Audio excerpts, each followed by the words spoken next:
আসসালামু আলাইকুম বন্ধুরা, আজকে আমরা এই খেলনাগুলো দিয়ে দেখাবো এগুলো কিভাবে খেলতে হয়। দেখেন,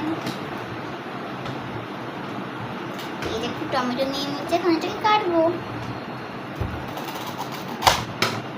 কাটা হয়ে গেছে, এই পাশে রেখে আমি পেঁয়াজ কাটবো। এটা কেউ কাটা হয়ে গেছে। এটা কি বলেন তো? ভুট্টা। এবার আমি কাটবো মরিচ, খুব ঝাল ঝাল, জানেন, অনেক শক্ত হয়ে গেছে। এবার আমরা বেগুন কাটতে চলেছি।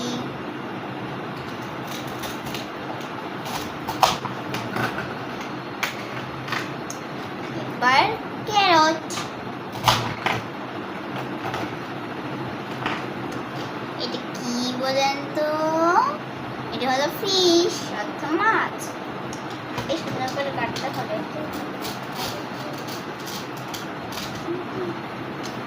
এটা কাটা হয়ে গেছে। এবার সমস্ত সবজিকে এই ঝুড়ির মধ্যে রেখে দিব।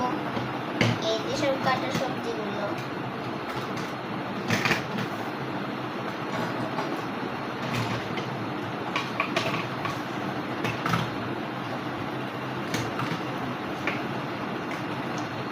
হয়ে গেছে। আজকের মতো বিদায় হব। তার আগে একটা কথা বলবো, লাইক সাবস্ক্রাইব প্লিজ।